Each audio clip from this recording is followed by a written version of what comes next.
Hello and warm welcome to Solar Foundation. बच्चों, जैसा आपको पता है कि आपका जो चैप्टर नंबर 1 है और जो चैप्टर नंबर 2 है वो वन शॉट लेक्चर के फॉर्म में आपका कवर किया जा चुका है और ये सारे के सारे वीडियो आपके जो है 2024 केमिस्ट्री आईसीएससी 2024 प्लेलिस्ट में ऐड किए जा रहे हैं। तो जिन बच्चों ने अभी तक फर्स्ट चैप्टर और सेकंड चैप्टर का वीडियो नहीं देखा है वो 2024 केमिस्ट्री प्लेलिस्ट में जाकर क्या है अपने सारे वीडियोस को देख लें। जो आज हम स्टार्ट करने वाले हैं वो स्टार्ट करने वाले chapter number 3 acids bases and salts. तो एसिड्स के लिए देखेंगे किस तरीके से एसिड्स होते हैं, क्या इनका क्लासिफिकेशन रहता है, क्या इनका मेथड ऑफ मैन्युफैक्चर रहता है। तो एवरीथिंग अबाउट एसिड कवर करेंगे, उसके बाद बेस कवर करेंगे, उसके बाद सॉल्ट कवर करेंगे। तो देखो सबसे पहले मैं तुमको बताता हूँ कि इस चैप्टर में देखो किस तरीके से हमको पढ़ना होगा। तो देखो कोई भी आप एक चीज पकड़ोगे, जैसे आपने फॉर एग्जाम्पल आपने पकड़ा एसिड्स, तो एसिड्स में सबसे पहले पढ़ना होगा आपको कि एसिड्स का डेफिनेशन क्या है। सबसे पहले काम क्या करना होगा, एसिड्स का आपको डेफिनेशन पढ़ना होगा। फिर डेफिनेशन के साथ में आपको क्या पता होना चाहिए, एग्जाम्पल्स पता होने चाहिए। फिर उसके बाद हम लोग क्या पढ़ेंगे, उसके बाद पढ़ेंगे क्लासिफिकेशन कि भाई इसको कैसे क्लासिफाई करेंगे।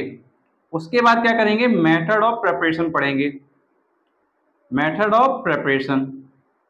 और मेथड ऑफ प्रिपरेशन के बाद हम लोग पढ़ेंगे कि इसकी फिजिकल प्रॉपर्टीज क्या हैं। फोर्थ में हम पढ़ेंगे फिजिकल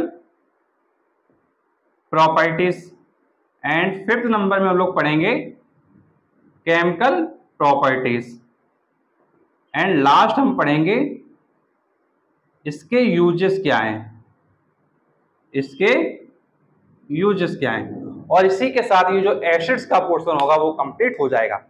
तो आपको ध्यान रखना है कि आपको चैप्टर किस तरीके से पढ़ना। एसिड्स में आपको डेफिनेशन, क्लासिफिकेशन, फिर मेथड ऑफ प्रिपरेशन मतलब एसिड को बनाओगे कैसे। नेक्स्ट होगा आपका फिजिकल प्रॉपर्टीज क्या है इसकी, नेक्स्ट होगा केमिकल प्रॉपर्टीज क्या है, लास्ट वन होगा तुम्हारा यूजेस क्या है। सेम प्रोसेस हम दोहराएंगे बेसिस के लिए और सेम प्रोसेस दोहराएंगे हम लोग सॉल्ट्स के लिए। तो इतना कवर करने के बाद जो हमारा ये चैप्टर है वो कंप्लीट हो जाएगा। तो चलो स्टार्टिंग कर लेते हैं अपने एसिड्स की डेफिनेशन से। तो देखो एसिड्स की जो डेफिनेशन बहुत ही आसान है, बस तुमको इतना ध्यान रखना है कि एसिड्स कौन होते हैं। एसिड्स वो कंपाउंड होते हैं जिनमें या तो एक एच एटम हो या फिर एक से ज्यादा एच एटम हो। एसिड्स वो कंपाउंड होते हैं जिनके अंदर या तो एक एच एटम हो या फिर एक से ज्यादा एच एटम हो। एच एटम का मतलब होता है हाइड्रोजन एटम। कोई भी कंपाउंड जिसके अंदर एक हाइड्रोजन एटम हो या एक से ज्यादा हाइड्रोजन एटम हो उसको हम एसिड कह सकते हैं। लेकिन लेकिन लेकिन साथ में ये भी ध्यान रखना है, प्रोड्यूस जब इनको हम वाटर में डिजोल्व करें, जब इनको हम वाटर में डिजोल्व करें तो ये क्या करे, ये हाइड्रोनियम आयन क्या है बना दे। ये इंपॉर्टेंट बात है, तो ध्यान रखिएगा। एसिड्स वो कंपाउंड्स होते हैं जिनके अंदर H एटम हो और जब इनको हम वाटर में डिजोल्व करें तो वाटर में डिजोल्व करने के बाद वो हाइड्रोनियम आयन जरूर और जरूर बना दें। अगर ऐसा हो जाता है तो उन कंपाउंड्स को हम एसिड्स बोल देते हैं। अगर आपको लिखना है तो आप लिख सकते हैं acids are those compound which contain hydrogen atom and when dissolve with the water they produces hydronium ion. तो ये आपका डेफिनेशन हो जाएगा। अगर एग्जाम्पल के फॉर्म में बात करेंगे तो एग्जाम्पल आप बहुत सारे दे सकते हो, जैसे HCOOH दे सकते हो, HCl दे सकते हो, H2SO4 दे सकते हो। बहुत सारे एग्जाम्पल्स हैं, कोई भी एग्जाम्पल आप क्या लिख सकते हो। अब देखो इसके बाद बात करते हैं कि भाई इसके लिए रिएक्शन क्या हो सकती है। तो देखो रिएक्शन बहुत आसान होती है, देखना ध्यान से। अगर हम रिएक्शन में क्या करें, HCl ले लें, HCl और एरो बना दे, उसको पूरा वाटर ले लें, मतलब वाटर प्रेजेंट है तो HCl क्या करेगा, H प्लस बनाएगा और साथ में क्या करेगा प्लस Cl माइनस बनाएगा। तो H प्लस बनेगा और प्लस में Cl माइनस बनेगा। तो ध्यान रखेंगे आपका जो HCl होगा वो H प्लस और Cl माइनस में ब्रेक हो जाएगा। अब जो आपका H प्लस बना है वो H प्लस क्या करेगा, वाटर के साथ कंबाइन करेगा और H3O प्लस बनाएगा। और जो ये H3O प्लस बनाए इसी को हम बोलते हैं हाइड्रोनियम आयन। तो ध्यान रखेंगे इसी H प्लस को हम बोलते हैं हाइड्रोनियम आयन। तो आपका जो एसिड का ये रिएक्शन है ये लिखना बहुत ज्यादा इंपॉर्टेंट है। जो बच्चा इस रिएक्शन को लिखेगा, इन दोनों रिएक्शन को, तो एग्जामिनर जब आपकी कॉपी चेक करेगा तो उसके माइंड में जाएगा कि भैया बच्चा पढ़कर आया है तो उसको पूरे मार्क्स मिलने चाहिए। देखो दो तरीके के बच्चे होंगे। पहला बच्चा क्या करेगा, सिर्फ एसिड की डेफिनेशन लिख के आएगा और कुछ नहीं लिखेगा, वो कहेगा कि भैया हमसे एसिड तो पूछा गया था। दूसरा बच्चा क्या करेगा, डेफिनेशन लिखेगा, उसकी ये रिएक्शन जो हो रही है वो लिखेगा और उसका एग्जाम्पल भी दे देगा। तो जो दूसरा वाला बच्चा होगा उसको फुल मार्क्स मिलेंगे, उसके मार्क्स डिडक्ट नहीं होने वाले हैं। तो देखो इंपॉर्टेंट ये है कि भाई हम ऐसा पढ़ें और ऐसा लिखें कि हमको मार्क्स मिले। सिर्फ हमको पढ़ना नहीं है, हमको अपने बोर्ड एग्जाम में अपने 100 आउट ऑफ 100 भी लेके आने हैं। ये आपको पता है कि भाई 80 का आपका रिटन में पेपर होना है और 20 आपके स्कूल के जो मार्क्स होते हैं वो आपको मिलते हैं। तो भाई अगर 80 का रिटन पेपर, तो भाई मेरी रिस्पॉन्सिबिलिटी है कि मुझको 80 आउट ऑफ 80 लेके आना है। तो इसके लिए मुझे पता हो कि मुझको लिखना कैसे है। तो नॉलेज होने से ज्यादा इंपॉर्टेंट है कि भाई आप रिप्रेजेंट कैसे कर रहे हो, ये जरूर ध्यान रखना। आप अगर सही रिप्रेजेंटेशन होगा तो आपको फुल मार्क्स डेफिनेटली मिलेंगे। अब इसके बाद जो नेक्स्ट पॉइंट है वो आपका क्लासिफिकेशन, कि भाई क्लासिफाई कैसे करेंगे। तो क्लासिफाई करने के आपके पास दो तरीके हैं। एसिड्स को क्लासिफाई करने के आपके पास क्या है, दो तरीके हैं। तो देखो पहला तरीका है कि आप सोर्सेस के बेसिस पे क्लासिफाई कर सकते हो। आप एसिड्स को सोर्सेस के बेसिस पे क्लासिफाई कर सकते हो। और दूसरा तरीका है कि आप एसिड की बेसिसिटी के बेसिस पर उसको क्लासिफाई कर सकते हो। तो ध्यान रखिएगा आपके पास दो तरीके हैं। पहला तरीका है सोर्सेस के बेसिस पे क्लासिफाई करो और दूसरा तरीका है कि भाई आप बेसिसिटी के बेसिस पे क्लासिफाई करो। तो आप कह सकते हो acids can be classify on the basis of two categories. First category is depending upon their sources and second one is depending upon their basicity. अगर हम बात करते हैं सोर्सेज के बेसिस पे क्लासिफिकेशन, तो आपके दो टाइप के क्लासिफिकेशन हो जाएंगे। एक हो जाएगा ऑर्गेनिक एसिड्स और दूसरा हो जाएगा तुम्हारा इनऑर्गेनिक एसिड्स। तो ध्यान रखिएगा, एक हो जाएगा ऑर्गेनिक एसिड, दूसरा हो जाएगा इनऑर्गेनिक एसिड। जो ऑर्गेनिक एसिड होगा वो आपको मिलेगा प्लांट से, जो ऑर्गेनिक एसिड होगा वो आपको मिलेगा प्लांट से, लेकिन जो इनऑर्गेनिक एसिड होगा वो आपको मिलेगा मिनरल से। तो ध्यान रखिएगा ऑर्गेनिक एसिड मिलता है प्लांट से और जो आपका इनऑर्गेनिक एसिड होता है वो आपको मिलता है मिनरल से। अब इसके एग्जाम्पल भी हम लोग देख लेते हैं। तो देखो क्लासिफिकेशन में आपको दो टाइप दिए गए होंगे, ऑर्गेनिक एसिड्स, ब्रैकेट में लिखा है प्लांट्स। तो आप बोलोगे organic acids are those acids which are get by the plants. तो आप सिंपल से कह सकते हो। और एग्जाम्पल आपको हो जाएगा ऑक्सैलिक एसिड, एसिटिक एसिड और फॉर्मिक एसिड। और इनऑर्गेनिक एसिड में आप बोलोगे those acids which are obtained by the minerals. अब मिनरल्स से जब ऑब्टेन होता है तो आपका एग्जांपल क्या होगा, हाइड्रोक्लोरिक एसिड आपका हो गया, सल्फ्यूरिक एसिड हो गया, नाइट्रिक एसिड हो गया। अब यहां पर एक बात और ध्यान रखना, जो हमारे ऑर्गेनिक एसिड्स होते हैं, जो हमारे ऑर्गेनिक एसिड्स होते हैं, ये क्या होते हैं, वीक होते हैं। क्या होते हैं, वीक होते हैं। वीक क्यों होते हैं, वीक क्यों होते हैं, क्योंकि जब हम नेचुरली इनको पाते हैं, जो हमारे सोर्सेस होते हैं उनसे हम लोग लेते हैं, तो सोर्सेस के बेसिस हम तो जब करेक्टर इनका देखते हैं तो हम पाते हैं कि भाई ये क्या है, वीक नेचर में फाउंड हुए। और जब हम लोगों ने इनको देखा इनऑर्गेनिक वाले को, तो ये हमारे पाए गए कैसे, ये वीक नहीं होते हैं, ये क्या होते हैं, स्ट्रॉन्ग एसिड होते हैं। अब देखो जिस बच्चे को फॉर्मूले वगैरह नहीं आते वो देख लो। जैसे अगर आप ऑक्सैलिक एसिड लिख रहे हो, अगर आप ऑक्सैलिक एसिड लिख रहे हो तो आप लिखते हो इस तरीके से COOH सिंगल बॉन्ड COOH, ये आपका हो गया ऑक्सैलिक एसिड। अगर आप एसिटिक एसिड लिख रहे हो तो आप लिखते हो CH3 COOH। अगर आप लिख रहे हो फॉर्मिक एसिड तो आप लिखते हो HCOOH। सिमिलरली अगर आपको इनका फॉर्मूला नहीं पता, हाइड्रोक्लोरिक एसिड को लिखते हो आप HCl, सल्फ्यूरिक एसिड को आप लिखते हो H2SO4। In the same way nitric acid को आप लिखते हो HNO3।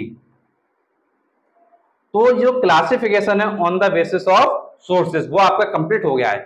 तो एक बार मैं आपको शॉर्ट में बता देता हूं, जो सोर्सेस के बेसिस पे क्लासिफिकेशन है वो दो टाइप का है। पहला है ऑर्गेनिक, दूसरा है इनऑर्गेनिक। जो ऑर्गेनिक होता है उसमें जो आपका एसिड बनता है वो बनता है आपका प्लांट से, और जो इनऑर्गेनिक होता है उसमें आपका जो एसिड बनता है वो बनता है मिनरल से। जो ऑर्गेनिक वाले के एग्जाम्पल हैं वो है तुम्हारा एसिटिक एसिड है, ऑक्सैलिक एसिड है, लेकिन जो तुम्हारे इनऑर्गेनिक वाले के एग्जाम्पल हैं वो तुम्हारा हाइड्रोक्लोरिक एसिड है, सल्फ्यूरिक एसिड है, नाइट्रिक एसिड है। जो ऑर्गेनिक एसिड होता है वो आपका वीक होता है और जो आपका इनऑर्गेनिक एसिड होता है वो आपका स्ट्रॉन्ग होता है। एग्जाम में आपको क्या एक सिस्टमेटिक वे में लिखना होगा। तो देखो जैसे तुम्हारा ऑर्गेनिक एसिड्स है तो इसको कैसे लिखेंगे, organic acids are those acids which are obtain by plants, for example oxalic acid, acetic acid, formic acid. तो ये आपके एग्जांपल होंगे और इसके साथ में जो ये केमिकल फॉर्मूला तुमको मैंने लिख के दिए हैं ये लिखना मोस्ट इंपॉर्टेंट है। सिमिलर वे में इनऑर्गेनिक एसिड आप लिखोगे, inorganic acids are those acid which are obtain by the minerals, for example hydrochloric acid, sulphuric acid and nitric acid, HCl, H2SO4, HNO3। तो ये आपको लिखना मोस्ट इंपॉर्टेंट है। उसी बेसिस पर जो हमारा नेक्स्ट टाइप है उसकी हम लोग बात कर लेते हैं। तो नेक्स्ट हमारा जो क्लासिफिकेशन है वो है बेसिसिटी के बेसिस पर। तो बेसिसिटी के बेसिस पर आपके एसिड 3 टाइप्स के होते हैं, monobasic acid, dibasic acids and tribasic acids. जो मोनोबेसिक एसिड्स होते हैं उनमें एक हाइड्रोनियम आयन आयनाइजेशन पर बनता है और जो डाइबेसिक होता है उसमें 2 हाइड्रोनियम आयन आयनाइजेशन पे बनते हैं और ट्राइबेसिक में 3 हाइड्रोनियम आयन आयनाइजेशन पे बनते हैं। तो सिंपल सा, मोनो मतलब 1, डाई मतलब 2 एंड ट्राई मतलब 3। तो ध्यान रखना ये चीज बहुत अच्छे से। तो वही चीज हमको क्या है समझना है। अब देखो अगर एग्जांपल लेंगे तो मोनो मतलब क्या बनेगा, एक हाइड्रोनियम आयन बनेगा। एक हाइड्रोनियम आयन कब बनेगा, जब एक हाइड्रोजन वाला एसिड होगा। और एक हाइड्रोजन वाला एसिड कौन सा जानते हो, HCl। कौन सा जानते हो, HCl जानते हो। सिमिलरली डाई बेसिक का मतलब क्या हो गया, डाई बेसिक का मतलब जिसमें 2 H हो वही आपके 2 हाइड्रोनियम आयन बना पाएंगे। तो वो कौन सा हो जाएगा, H2SO4 हो जाएगा, H2CO3 हो जाएगा। सिमिलर वे में ट्राई बेसिक वाले में क्या होगा, जिसमें 3 हाइड्रोजन हो तो क्या हो जाएगा, H3PO3 हो जाएगा। तो ये आपको एग्जांपल पता होना चाहिए। अगर इसका डेफिनेशन लिखना है तो डेफिनेशन लिखने की मैंने तुमको एक लाइन दी है, बहुत बढ़िया लाइन दी है। एक लाइन में आपके तीनों डेफिनेशन कवर हो जाएंगे। देखना ध्यान से सुनना। Monobasic acids are those acid which on ionization in water produce 1 hydronium ion per molecule of acid। फिर डाइबेसिक में देखिए, dibasic acids are those acid which on ionization in water produce 2 hydronium ion per molecule of acid. फिर third वाले में देखिए tribasic acid में, tribasic acids are those acids which on ionization in water produce 3 hydronium ion per molecule of acid. तो इस तरीके से आप डेफिनेशन तो बिल्कुल तुरंत लिख सकते हो। एग्जाम्पल भी तुमको मैंने बता दिया। और HCl क्यों लेना है, H2SO4 क्यों लेना है, H2CO3 क्यों लेना है, H3PO3 क्यों लेना है, ये क्यों लेना है, ये सब भी आपको पता होने चाहिए। HCl आपको पता है कि हाइड्रोक्लोरिक एसिड बोलते हैं, H2SO4 को सल्फ्यूरिक एसिड कहते हैं, H2CO3 को कार्बोनिक एसिड कहते हैं, H3PO3 को फास्फोरिक एसिड कहते हैं। तो इनके जो कॉमन नेम है वो भी आपको पता होने चाहिए। तो हमारा अभी जो एसिड में कवर हो गया है वो कवर हो गया है डेफिनेशन, क्लासिफिकेशन। अब क्या बचा है, method of preparation, physical property. तो इन दोनों को एक साथ देखेंगे, फिर उसके बाद केमिकल प्रॉपर्टी यूजेस को एक साथ देखेंगे। तो चलिए बाकी का पोर्शन देखने के लिए इसको पहले हम रेज करते हैं और फिर आगे की चीजें कवर करते हैं। बच्चों एसिड के क्लासिफिकेशन के बाद जो हमारा नेक्स्ट टॉपिक है वो है method of preparation and physical properties. तो चलो हम लोग बात कर लेते हैं कि मेथड ऑफ प्रिपरेशन में कैसे हमको रिएक्शंस को अपने माइंड में स्टोर करना है। क्योंकि कई बार होता है कि भाई हम याद तो करना चाहते हैं चीजें लेकिन हमारे माइंड में चीजें स्टोर नहीं होती हैं। तो भाई कैसे हम समझें कि हमारी जो रिएक्शंस वगैरह है वो हमारे माइंड में स्टोर हो जाए। चलो स्टार्ट करते हैं। तो देखो सबसे पहले मेथड ऑफ प्रिपरेशन में आपको ध्यान रखना है कि आपके 4 मेथड होते हैं। मेथड ऑफ प्रिपरेशन में आपके एसिड के लिए क्या है, 4 मेथड है। फिर उसके बाद आपकी फिजिकल प्रॉपर्टीज है। अब देखो 4 मेथड देखो कैसे तुमको समझना है और कैसे उनकी रिएक्शंस को लिखना है। जैसे अभी आप देख रहे हो कि आपकी कोई भी रिएक्शन यहाँ क्या है लिखी हुई नहीं है, लेकिन इस पोर्शन में हम क्या करेंगे, एक एक मेथड लेंगे और उसके बाद उस मेथड की रिएक्शन को यहाँ पर राइट करेंगे। तो चलो स्टार्ट करते हैं। तो जैसे पहला जो हमारा मेथड है वो मेथड है आपका बाय सिंथेसिस। मतलब सिंथेसिस से आप क्या कर सकते हो, एसिड को बना सकते हो। कैसे बना सकते हो, ध्यान से सुनो। अगर आप हाइड्रोजन में नॉन मेटल को ऐड कर दो, अगर आप हाइड्रोजन में नॉन मेटल को ऐड कर दो तो आपका एसिड बन जाएगा। अब हाइड्रोजन में नॉन मेटल कौन कौन सी ऐड करना है, ये क्वेश्चन की बात है। तो बेटा ध्यान ये रखना है कि हाइड्रोजन में कौन कौन सी नॉन मेटल तुमको लेना है, क्लोरीन लेना है, ब्रोमीन लेना है और सल्फर लेना है। ये चीज तुमको ध्यान रखना है बस। अगर ये लाइन आपको याद है तो बाकी रिएक्शन आपकी क्या ऑटोमेटिकली आप क्या राइट कर पाओगे। देखो कैसे राइट करोगे, देखना ध्यान से। अगर हाइड्रोजन में नॉन मेटल Cl, Br या फिर सल्फर को ऐड करो तो आपको एसिड बनेगा। देखो कैसे करते हैं, रिएक्शन देखना ध्यान से। तो देखो हाइड्रोजन, अब आपको पता है कि हाइड्रोजन किस फॉर्म में होता है, हाइड्रोजन होता है H2 के फॉर्म में। ये हम फर्स्ट वाली रिएक्शन लिख रहे हैं अभी, जो आपका बाय सिंथेसिस है उसकी हम लोग बात कर रहे हैं। तो देखो हमारे पास क्या है, हमारे पास क्या है, हाइड्रोजन है। अब देखो अगर हमारे पास हाइड्रोजन है और क्या ऐड करना है, नॉन मेटल। नॉन मेटल क्या है, Cl। अब आपको पता है कि Cl किसके फॉर्म में होता है, Cl2 के फॉर्म में होता है। तो क्या बनाएगा, 2HCl बनाएगा, तो आपका एसिड बन गया। ठीक है। सिमिलर वे में Br लेना है। अब आपको पता है हाइड्रोजन किस फॉर्म में, H2 के फॉर्म में। Br किसके फॉर्म में होता है, Br2 के फॉर्म में, तो आपका हो जाएगा 2HBr। फिर अब बात आती है सल्फर की। अब देखो सल्फर देखना, सल्फर आपको मालूम होना चाहिए कि सल्फर सिर्फ S के फॉर्म में होता है और ये आपका बन जाता है H2S। तो ये आपकी जो 3 रिएक्शंस हैं इसके बेसिस पर, सिंथेसिस के बेसिस पे ये आप क्या है राइट कर सकते हो। तो ध्यान रखिएगा, जनरल रिएक्शन आपको ये लिखना है, फिर इसके बेसिस पर आपकी जो 3 रिएक्शन है ये आपको लिखना होगा, फिर आपका आंसर क्या कंप्लीट होगा। तो बहुत ही आसान है, अगर आप लिखना चाहते हो तो काफी आसानी से राइट कर सकते हो। अब इसके बाद हम आएंगे अपने सेकंड मेथड पे। देखो सेकंड मेथड क्या है, by the action of water on non metallic और एसिड ऑक्साइड। तो जो नॉन मेटालिक ऑक्साइड है उन पर हम वाटर का रिएक्शन करवाएंगे, जो नॉन मेटालिक ऑक्साइड है उन पर हम क्या करेंगे, वाटर का रिएक्शन करवाएंगे। अब देखो नॉन मेटालिक ऑक्साइड में कौन कौन से लेना है वो इंपॉर्टेंट है। तो देखो नॉन मेटालिक ऑक्साइड में आपको लेना है SO3 लेना है, SO2 लेना है, CO2 लेना है, P2O5 लेना है और N2O5 लेना है। इन सबको वाटर में ऐड कर दो, वाटर में ऐड करो तो तुम्हारा एसिड बन जाएगा।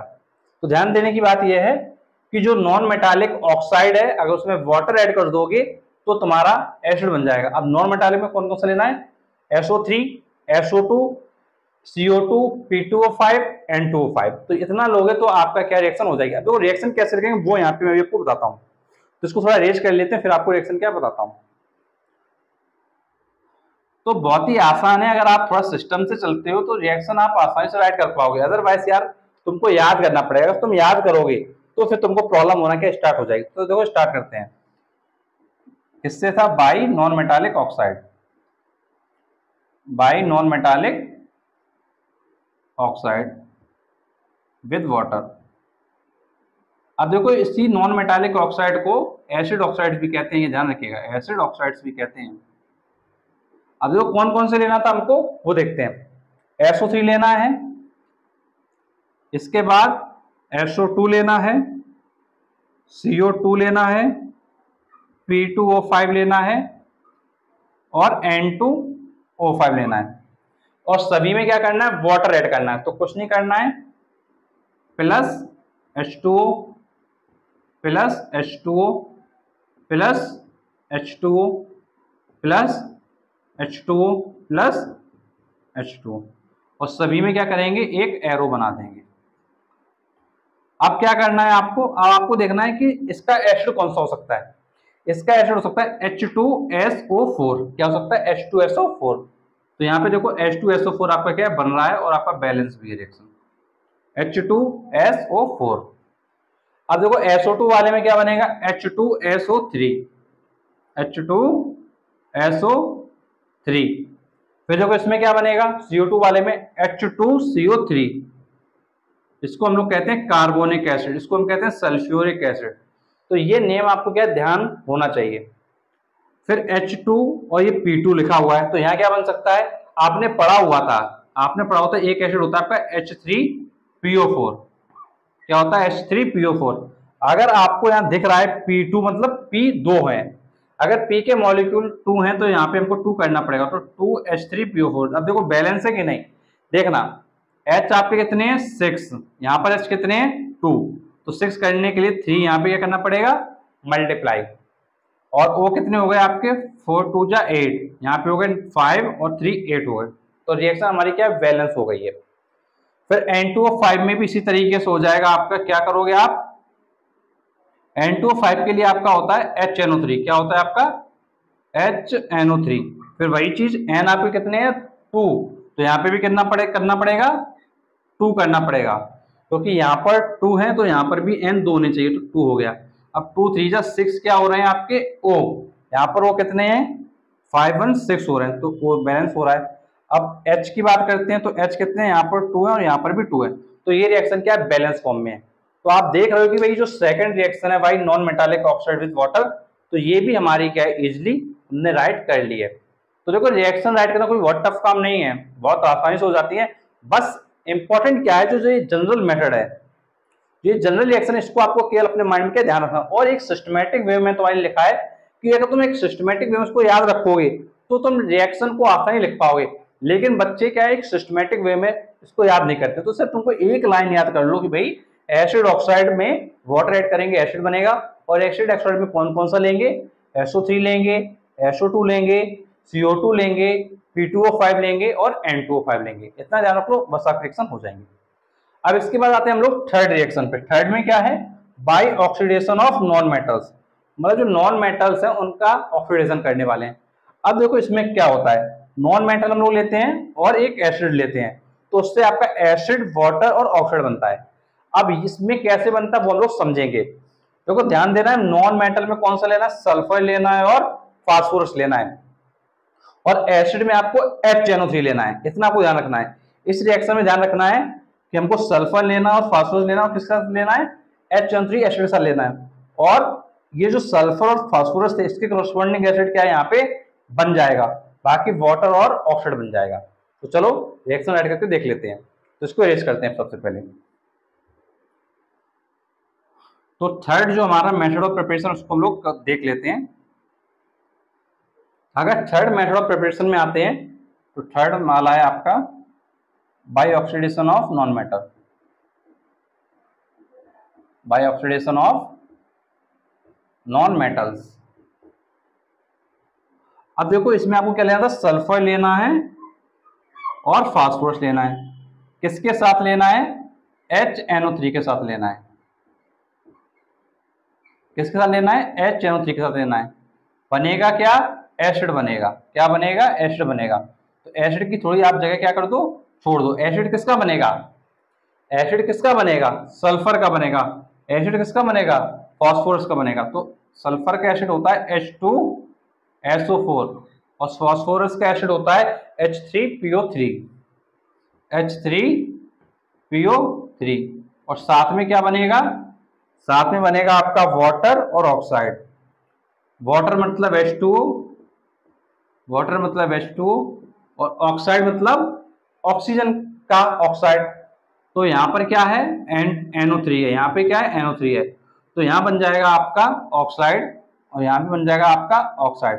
अब बात आती है कौन सा ऑक्साइड बनेगा। तो यहाँ आप देखो भाई सल्फर है, यहाँ क्या देख रहे हो, सल्फर है। यहाँ क्या देख रहे हो, फास्फोरस है। भाई फास्फोर सल्फर का तो एसिड बन गया, तो ऑक्साइड बनेगा इसका। तो अगर इसका ऑक्साइड हम लोग बनाएंगे तो क्या बनेगा, इसका ऑक्साइड हम बनाएंगे तो क्या बनेगा, NO2 बन जाएगा। और इसका ऑक्साइड बनाएंगे तो यहाँ पे भी NO2 बन जाएगा। अब देखो यहाँ पे क्या करेंगे, एक चीज ध्यान रखनी है, यहाँ सल्फर S था, बैलेंसिंग के लिए आपको ध्यान रखना है, क्योंकि ये एक थोड़ी आपकी क्या थोड़ा टिपिकल है। तो इसके लिए थोड़ा आपको बैलेंसिंग ध्यान रखना पड़ेगा कि अगर सल्फर का जो अगर हम बात करते हैं बैलेंस इलेक्ट्रॉन की तो 6 होते हैं, तो आपको यहाँ 6 ले लेना है। फॉस्फोरस में बैलेंस इलेक्ट्रॉन 5 होते हैं, तो आपको यहाँ 5 ले लेना है। अब ये 6 की वजह से यहाँ पे आ जाएगा 6NO2 और यहाँ 5 की वजह से आ जाएगा यहाँ पे 5NO2।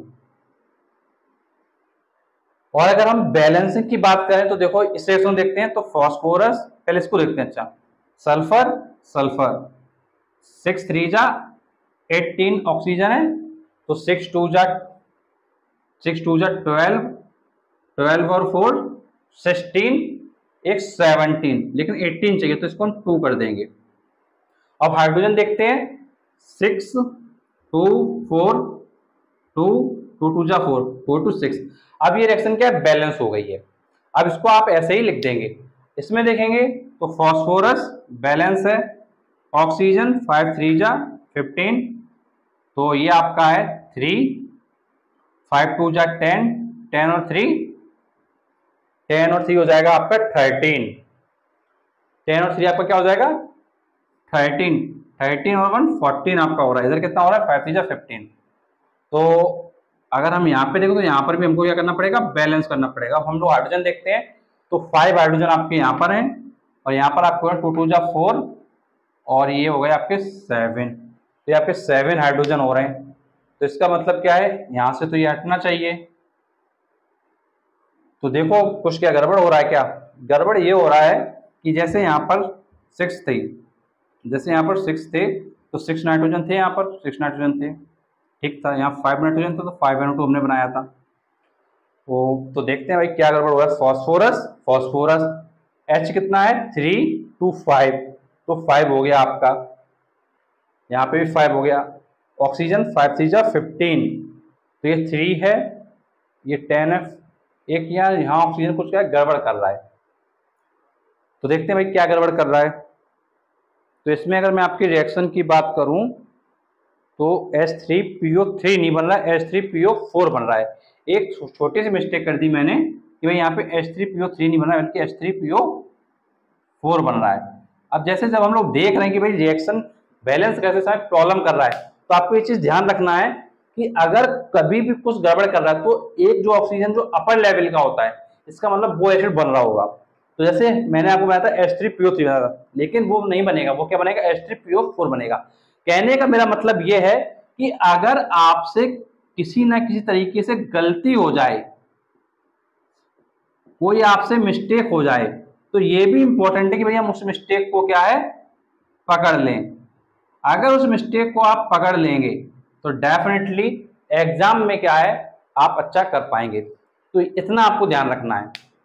तो अब ये जो रिएक्शन है वो क्या है बैलेंस फॉर्म में। तो ध्यान रखना है कि भाई अपनी मिस्टेक को पकड़ना बहुत ज्यादा जरूरी है, क्योंकि जब आप रिएक्शन लिख रहे होते हैं तो भाई आपके सामने कई बुक वगैरह तो होगी नहीं, आप केवल क्या कर रहे होंगे, आप केवल उसको एग्जाम में लिख रहे होंगे। तो एग्जाम में अपने आंसर को कैसे हम लेके जाएं, तो ये चीज आपको ध्यान रखना है। तो जैसे ये रिएक्शन आपकी अब कंप्लीट हो गई है, अब इसके बाद आपकी आएगी रिएक्शन नंबर 4, उसको हम लोग देख लेते हैं वो कैसे होगी। तो इसको हम क्या करते हैं थोड़ा सा इरेज कर देते हैं और अब 4th वाले पे आते हैं। तो बेटा 4th वाला मेथड क्या है, बाय डिस्प्लेसमेंट, मतलब डिस्प्लेसमेंट के द्वारा हमारी जो रिएक्शन है वो होगी। तो देखो डिस्प्लेसमेंट में देखो कैसे होगा, ध्यान से देखना। बाय डिस्प्लेसमेंट तो सबसे पहले क्या करेंगे, इसका जनरल रिएक्शन देखेंगे। तो देखो कैसे देखेंगे, देखो ध्यान से। तो देखो जनरल रिएक्शन में क्या है, जैसे आपके पास सॉल्ट था, सॉल्ट कौन सा आपके पास NaCl है और NaNO3 है। कौन सा है, NaCl है और NaNO3 है। तो ये सॉल्ट लेना है और उसमें कंबाइन क्या करना है, H2SO4 कंबाइन करना है। तो आपका साल्ट बनेगा और आपका क्या बनेगा, एसिड बनेगा। तो चलो देख लेते हैं। तो जैसे हमको सॉल्ट क्या लेना है, NaCl लेना है और आपका NaNO3 लेना है। क्या कंबाइन करोगे, H2SO4 करोगे। क्या कंबाइन करोगे, H2SO4 करोगे। अब आपका क्या बनेगा, सॉल्ट बनेगा और क्या बनेगा, एसिड बनेगा। अब देखो आपको पता है कि सॉल्ट बनेगा तो एरो लगाएंगे, सॉल्ट बनेगा तो एरो लगाएंगे। अब बात आती है कौन सा सॉल्ट बन सकता है। अब देखो ध्यान से देखो, NaHSO3 बन सकता है। यहाँ पे क्या बन सकता है, NaHSO4 बन सकता है, NaHSO4 बन सकता है। देखो ध्यान से देखो, Na ये H ये SO4 और ये H और ये Cl मिलके क्या HCl बना देगा। सिमिलरली यहाँ देखो NaHSO4 बन सकता है, तो ये हमारा सॉल्ट बन सकता है। साथ में क्या बन सकता है, ये इसका एक H और इसका NO3, तो बन जाएगा हमारा HNO3। तो आपका जो एसिड है वो आपका क्या बन गया है। तो ध्यान देने की बात यही है कि कहाँ पे आपका एक ऑक्सीजन ज्यादा है, कहाँ पे ऑक्सीजन कम है। अब देखो अगर हम यहाँ देखें, ध्यान से देखो, ध्यान से देखना, अगर हम यहाँ NaHSO3 बनाते तो यहाँ पे H2Cl फिर आता, लेकिन H2Cl तो होता ही नहीं है। तो ध्यान रखना है कि भाई अगर HCl बनेगा तो ये सॉल्ट हमारा एग्जिस्ट करता है NaHSO4, तो जब सॉल्ट एग्जिस्ट करता है तो हमारा आंसर ये हो जाएगा। तो इस तरीके से आप ऑल रिएक्शंस को क्या लिख सकते हैं, और कैसे गलती होती है, कैसे गलती को सुधारना है, वो भी मैं तुमको साथ ही साथ बता रहा हूं, क्योंकि जितनी मैं तुम्हारे साथ रिएक्शन लिख रहा हूं सब तुम्हारे सामने लिख रहा हूं और तुम इन सारी रिएक्शन को देख रहे हो। तो इस तरीके से तुमको भी अपने रिएक्शंस को लिख के आना है। अब जो नेक्स्ट आपका आता है वो आता है फिजिकल प्रॉपर्टीज। भाई फिजिकल प्रॉपर्टीज क्या होंगी, तो देखो स्टार्ट करते हैं। देखो पहली फिजिकल प्रॉपर्टी जो सबसे इंपॉर्टेंट है कि जो एसिड्स हैं वो सॉलिड्स और लिक्विड्स दोनों फॉर्म में होते हैं। जो एसिड्स हैं वो सॉलिड्स और लिक्विड फॉर्म में दोनों फॉर्म में होते हैं। जो आपका रूम टेम्परेचर होता है, इस टेम्परेचर पर आपके जो आपके एसिड्स होते हैं वो नॉर्मली लिक्विड फॉर्म में ही एग्जिस्ट करते हैं, ये आपको ध्यान रखना है। नेक्स्ट है इफेक्ट ऑन स्किन। तो देखो आपको पता है कि अगर एसिड आपकी स्किन पे गिर जाता है तो आपकी जो स्किन है वो खराब हो जाएगी, आपकी स्किन इंजर हो जाएगी। तो आपकी जो स्किन खराब हो जाती है, इसलिए आपको एसिड यूज करते समय सावधानी रखनी पड़ेगी। अगर आप प्रिकॉशन नहीं रखोगे तो फिर आपको प्रॉब्लम होने वाली है। तो स्किन से आपको अपने एसिड को क्या है, दूर रखना ही है। फिर नेक्स्ट पॉइंट है चेंज कलर ऑफ इंडिकेटर। तो एसिड क्या करता है, जो इंडिकेटर होते हैं उनका कलर चेंज करता है। जैसे 3 इंडिकेटर मैं तुमको बता रहा हूं। पहला इंडिकेटर है आपका लिटमस, दूसरा इंडिकेटर है आपका मेथाइल ऑरेंज और थर्ड इंडिकेटर है आपका फिनोप्थिलीन। तो जो आपका लिटमस होता है, तो लिटमस क्या करता है, ब्लू कलर को रेड कर देता है। जो लिटमस होता है वो ब्लू कलर को क्या कर देता है, रेड कर देता है। और जो आपका मेथाइल ऑरेंज होता है वो ऑरेंज कलर को पिंक कर देता है। और जो आपका फिनोप्थिलीन होता है वो कलर को चेंज नहीं करता है। तो ये चीज आपको क्या है, ध्यान रखनी है। जैसे आपने कई बार देखा होगा कि जब जो लोग रिश्वत लेते हैं, जब उनको पकड़ा जाता है तो आपने देखा होगा कि उनके जो नोट होते हैं उन पर एक पाउडर लगा रहता है। ये आपने देखा होगा, उस पर क्या लगा रहता है, पाउडर लगा रहता है। तो पाउडर लगा रहता है तो जो व्यक्ति उस नोट को पकड़ता है तो उसके हाथ में वो पाउडर क्या लग जाता है। जब पाउडर लग जाता है तो जो ऑफिसर जो पकड़ते हैं उन लोगों को जो रिश्वत लेते हैं, तो वो क्या करते हैं, उनके हाथों को पानी में डुबाते हैं। और पानी में डुबाने पर क्या है, वो जो कलर है वो पानी क्या कलरफुल हो जाता है। तो जब पानी में क्या है, कलर आ जाता है, वाटर में आपका क्या कलर आ जाता है, तो ये इंडिकेट करता है कि भैया जिस पर्सन पे आरोप लगा था कि भाई ये रिश्वत ले रहा है, तो वास्तव में वो रिश्वत ले रहा है। तो ये एक तरीका होता है जिससे ये पता चलता है कि भाई रिश्वत लेने वाला व्यक्ति कौन है। तो आपको ये चीज समझ में आई होगी। जैसा आपने कई बार मूवी में देखा होगा, क्या क्या दिखाते हैं कि भाई किसी ने किसी को रिश्वत दी और रिश्वत में क्या किया, नोट्स दे दिए। अब नोट जो दिए गए हैं, बहुत सारे नोट, तो नोट पे लगा था पाउडर। अब किसी व्यक्ति को दोगे आप तो पकड़ लेगा तो उसके हाथ में पाउडर लग जाएगा। अब उसके हाथों को जब पानी में डाला जाता है तो कलर आ जाता है। तो इसी वजह से उसको क्या पकड़ लिया जाता है कि भाई तुमने रिश्वत ली है। इससे ये लोग साबित कर देते हैं।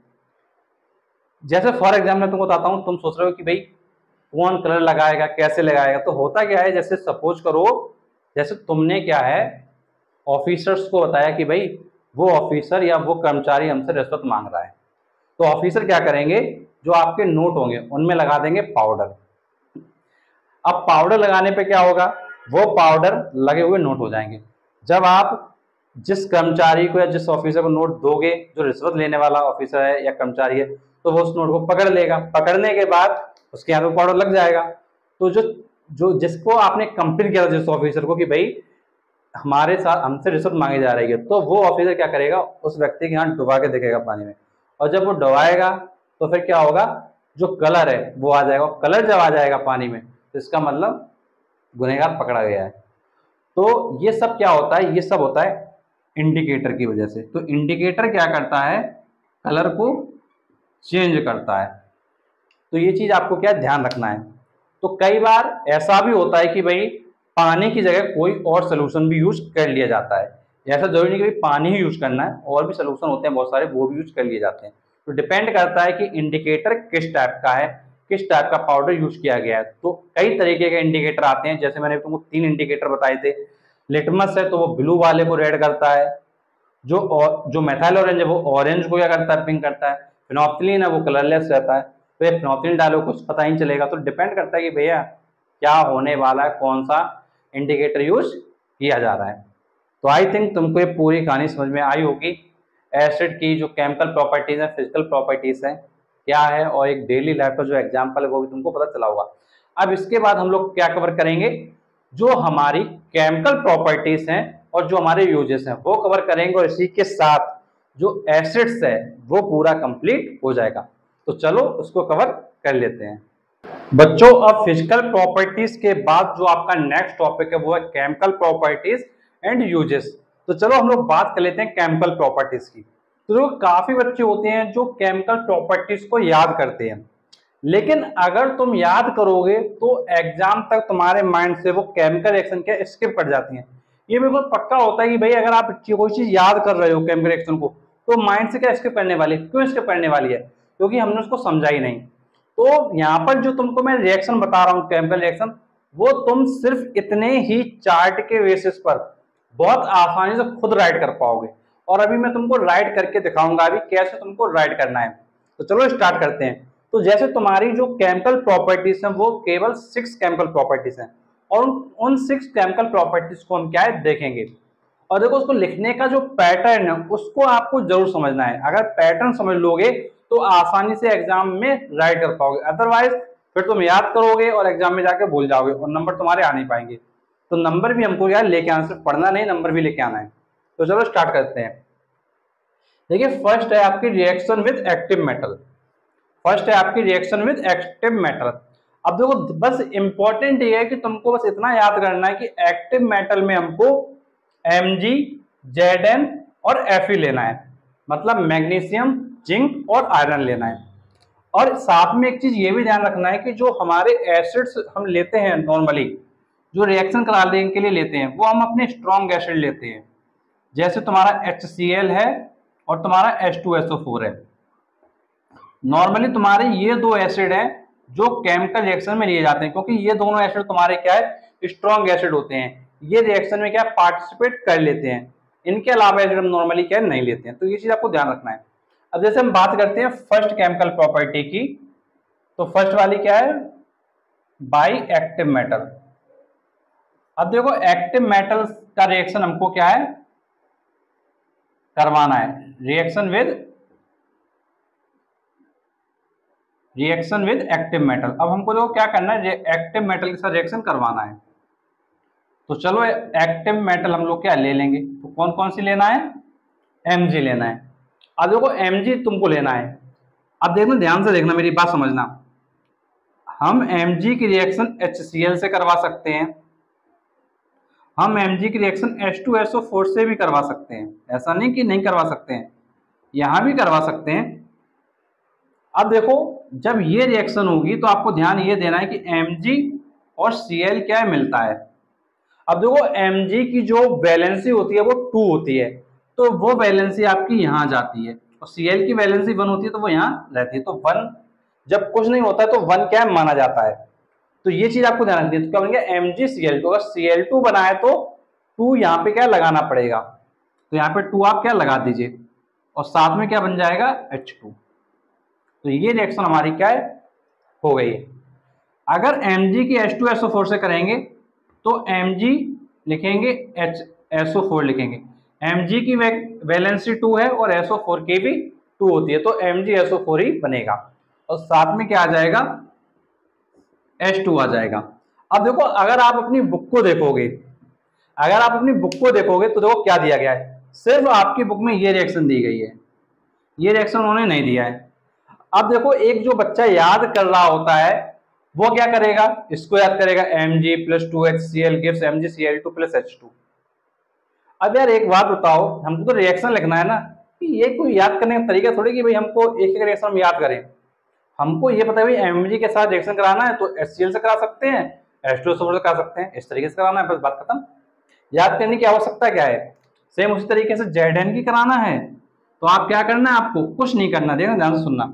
Mg की वैलेंसी क्या होती है 2 होती है, उसी तरीके से Zn की वैलेंसी भी 2 होती है। तो इसका मतलब है जहां Mg है वहां पर आप Zn कर सकते हो।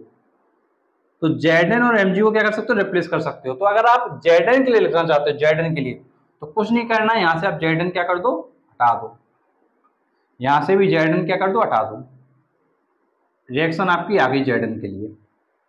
सिमिलरली यहां से भी Zn हटा दो, यहां से भी यहां भी Zn लगा दो। तो ये बस आपको ध्यान रखना है। तो ये रिएक्शन आपकी हो गई Zn के लिए। सेम उसी तरीके से बुक में सिर्फ ये दिए, ये इन्होंने नहीं दिए। फिर इसके बाद है Fe का। अब Fe का करना है, तो Fe की भी वैलेंसी क्या होती है, 2 होती है। तो यहाँ पे भी क्या कर दोगे, कुछ नहीं करना है, सिर्फ Fe यहाँ पे लगा देना है, Zn की जगह आप Fe लगा दो, यहाँ भी Zn की जगह आप क्या कर दो, Fe लगा दो, और यहाँ भी क्या कर दो, Fe लगा दो, रिएक्शन हो गई। तो बस इतना आपको करना था। ये आपस में क्या है, आप इंटरचेंज कर सकते हो। तो आपकी टोटल कितनी रिएक्शन हो गई, टोटल आपकी हो गई 6 रिएक्शन। तो ये जो रिएक्शन मेटल में टोटल आपकी कितनी रिएक्शन हो गई, 6 रिएक्शन हो गई। तो ये आपको 6 रिएक्शंस एग्जाम में लिखकर आनी है। तो इस तरीके से आपको 6 रिएक्शन विद एक्टिव मेटल में रिप्रेजेंट करना है। अब हम आते हैं अपने सेकंड रिएक्शन पे। सेकंड रिएक्शन है हमारा रिएक्शन विद बेसिस, मतलब जो हमारी बेस है उनके साथ रिएक्शन कैसे होगा। तो चलो उसको थोड़ा रेज करते हैं, फिर आगे बेस के साथ जो रिएक्शन है उनको हम लोग क्या देखते हैं। तो रिएक्शन राइट करना वास्तव में इजी है, बस थोड़ा सा आपको क्या ध्यान देना है, थोड़ा सा ध्यान दे लो, सब कुछ राइट कर लोगे, कोई दिक्कत नहीं होगी। तो नेक्स्ट क्या आपकी रिएक्शन विद बेसिस। अब देखो बेसिस में क्या लेना है, NaOH लेना है। तो कुछ ना करो, NaOH ले लो। क्या करोगे इसमें कंबाइन, HCl कर दो कंबाइन, क्या दिक्कत है, HCl कर दो कंबाइन। तो क्या होगा, H, ये OH और ये H वाटर बना देगा, और ये क्या बना देगा, NaCl बना देगा। तो NaCl प्लस वाटर आपका क्या बन जाएगा। अब इसी की रिएक्शन आप किससे करा दो, Na की रिएक्शन, इसी Na की रिएक्शन आप करवा दो NaOH की रिएक्शन H2SO4 से। तो कराने पे क्या होगा, Na और SO4 एक साथ लिखेंगे, और ये इसका H और इसका OH क्या बन जाएगा, वाटर बन जाएगा। तो यहाँ पे अगर मैं देखूं तो भाई NaHSO4 बन जाएगा, और यहाँ पे क्या है, वाटर बन जाएगा। तो ये रिएक्शन आपकी हो जाएगी। अब देखो इसके बाद था CuO के साथ, किसके साथ था, CuO के साथ, वो देखना ध्यान से। CuO के साथ किसकी कराएंगे, HCl की कराएंगे। अब देखो Cu और Cl यहाँ लिखेंगे। अब देखो Cu की वैलेंसी यहाँ पर क्या है, 2 है, ऑक्सीजन की 2 है, इसकी भी 2 है, इसलिए 2 क्या कट गया था। तो Cu की वैलेंसी क्या होगी, यहाँ पर 2 होगी, और Cu की वैलेंसी 2 है, इस वजह से क्या है यहाँ पे CuCl2 आएगा, CuCl2 आएगा। ये ध्यान रखिएगा कि ऑक्सीजन की कितनी वैलेंसी है, 2, इसलिए यहाँ पे वैलेंसी क्या होगी, 2 होगी। तो CuCl2 आएगा। जब Cl2 आएगा तो 2 यहाँ पे हमको क्या करना पड़ेगा, लगाना पड़ेगा। क्या करना पड़ेगा, लगाना पड़ेगा। तो थोड़ा सा हम क्या कर देंगे, प्लस इधर लगा के 2 लगा लेंगे, इधर 2 लगाना पड़ेगा। तो CuCl2 हो गया, और ये इधर क्या बचा, H2 बचा। तो H2 यहाँ लिख दिया हमने, और O ये था तो O यहाँ लगा दो बस। तो बहुत ही आसान है, कोई ज़्यादा डिफिकल्ट नहीं है। फिर सेम वे में CuO की रिएक्शन हम करवा देंगे H2SO4 के साथ। तो फिर से वही होगा, Cu लिखेंगे, SO4 लिखेंगे। अब SO4 की वैलेंसी क्या है, 2 होती है, तो यहाँ पर कोई फर्क नहीं पड़ेगा, और साथ में क्या आ जाएगा, H2O आ जाएगा। तो ये 4 रिएक्शन हो जाएंगे तुम्हारी रिएक्शन विद बेसिस में। और इस रिएक्शन का जो नाम होता है, ये जितनी भी अभी रिएक्शन देख रहे हो, इनको कहते हैं न्यूट्रलाइजेशन। क्या कहते हैं, न्यूट्रलाइजेशन।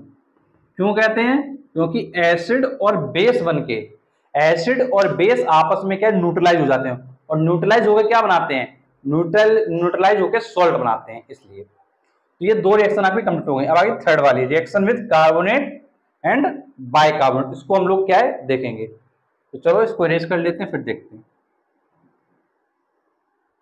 तो बेटा रिएक्शन इजी है, बस थोड़ा सा आपको क्या करना है, ध्यान देना है। अगर थोड़ा सा ध्यान दोगे तो डेफिनेटली आपकी जो रिएक्शंस वगैरह हैं वो काफी आसानी से क्या है हो जाएंगी। तो चलो अब बात करते हैं नेक्स्ट पोर्शन की। तो नेक्स्ट आपका reaction with carbonate and bicarbonate. Reaction with carbonate and bicarbonate. तो जैसे मैंने तुमको बताया है कि जब इस रिएक्शन को लिखेंगे तो ध्यान क्या रखना है, कार्बोनेट ध्यान रखना है, कौन सा कार्बोनेट लेना है। तो आप यहाँ देख सकते हो कार्बोनेट कौन सा लेना है, CaCO3 लेना है। बाइकार्बोनेट कौन सा लेना है, CaHCO3 का ट्वाइस लेना है, बस इतना ध्यान रखना है। तो देखो CaCO3 की रिएक्शन करवाते हैं, CaCO3 की रिएक्शन करवाते हैं HCl से। तो ये क्या बनाएगा, Ca और Cl। अब इसकी वैलेंसी क्या है, 2 होती है Ca की, तो CaCl2 बनेगा। और साथ में क्या बनेगा, जैसे CaCl2 है तो 2 यहाँ पे आएगा, अब आपका साथ में बन जाएगा H2O और CO2। ये ध्यान रखिएगा कार्बोनेट और बाइकार्बोनेट में, कार्बोनेट और बाइकार्बोनेट का जब भी रिएक्शन होगा तो CO2 और वाटर बनना ही बनना है। CO2 और वाटर बनेगा ही बनेगा, कुछ भी हो जाएगा CO2 वाटर बनेगा बनेगा। तो CaCl2 बन गया, CO2 और वाटर बन गया। सेम उसी तरीके से अगर CaCO3 की रिएक्शन करवाओगे आप किससे, H2SO4 से,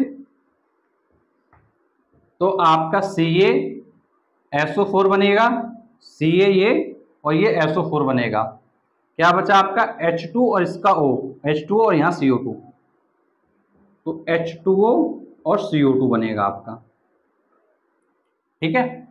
अब इसी तरीके से इन्हीं का रिएक्शन, अब ये जो कैल्शियम बाइकार्बोनेट था CaHCO3 का ट्वाइस था, इसका रिएक्शन करवाएंगे HCl से। तो देखो क्या होगा, Ca और ये Cl मिलेगा, तो Ca की वैलेंसी होती है 2, इसलिए CaCl2 हो जाएगा। तो आपको पता होना चाहिए भाई Ca का अगर वैलेंसी 2 है तो यहाँ Cl पे 2 आएगा, तो CaCl2। और साथ में क्या आएगा, H2O आएगा और CO2 आएगा। अब यहाँ पे आप देख रहे हो कि बाइकार्बोनेट 2 था, इसलिए 2 वाटर आएगा और 2 CO2 आएगा। अब आगे आएंगे तो CaHCO3 की रिएक्शन करवाएंगे, किससे करवाएंगे, H2SO4 से करवाएंगे। तो क्या आएगा, Ca के साथ SO4 आएगा, Ca के साथ SO4 आएगा। तो यहाँ लिखेंगे CaSO4 और साथ में वही आएगा 2H2O और 2CO2। तो ये आपकी हो गई कार्बोनेट के लिए, और ये जो रिएक्शन होगी आपकी बाइकार्बोनेट के लिए। तो इस तरीके से आपको जो रिएक्शंस हैं वो लिख के आना है। तो आप देख सकते हो कि रिएक्शन लिखना इजी है, बस ध्यान इतना देना है कि किसकी क्या वैलेंसी है। जब आपने यहाँ लिखा था CaCO3 तो आपको क्लियर हो जाना चाहिए कि भाई Ca की तो वैलेंसी 2 होती है, तो Cl के साथ कंबाइन करेगा तो Ca की वैलेंसी 2 है, तो इसलिए CaCl2 बनेगा। मतलब आपको ये पता होगी बनने क्या वाला है, और ये ध्यान रखोगे वाटर CO2 बनेगा ही बनेगा, वाटर CO2 बनेगा बनेगा। अगर कार्बोनेट है, बाइकार्बोनेट का केस है, तो वाटर CO2 बनना कंफर्म है तुम्हारा। तो ये आपकी 3 रिएक्शंस हो गई। अब आते हैं अपनी 4 नंबर की रिएक्शन पे, तो इरेज कर लेते हैं इसको।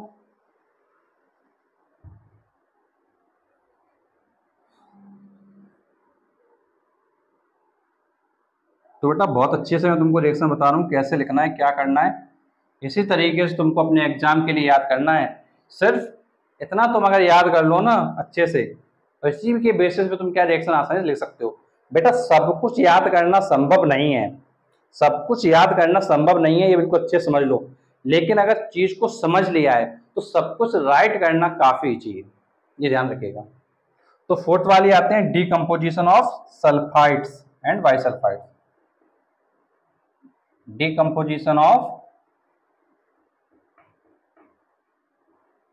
decomposition of sulfides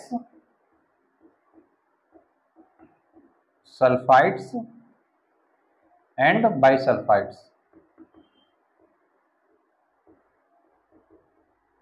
अब देखो इसकी रिएक्शन कैसे होंगी, अरे आसान है बिल्कुल, करोगे सब हो जाएगा। देखो सल्फाइड्स और बाइसल्फाइड्स ने वो क्या लेना था वो मैंने तुम्हारे लिए लिख दिया है पहले से। देखो क्या लेना है, CaSO3 लेना है और NaHSO3 लेना है बस। CaSO3 लेना है और NaHSO3 लेना है।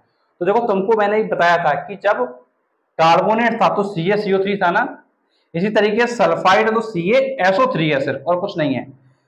जब कैल्शियम बाइकार्बोनेट था तो हमारा CaHCO3 का ट्वाइस था, क्योंकि Ca की वैलेंसी 2 थी इसलिए 2 आया था। लेकिन हम सोडियम बाइसल्फाइड इसलिए NaHSO3 है, क्योंकि Na की वैलेंसी 1 होती है। तो ध्यान रखिए CaCO3 CaSO3 होता है, CaHCO3 का ट्वाइस होता है, NaHSO3 होता है। तो इसकी रिएक्शन हम लोग लिख लेते हैं। तो CaSO3 के लिखते हैं पहले, CaSO3 के लिख लेते हैं।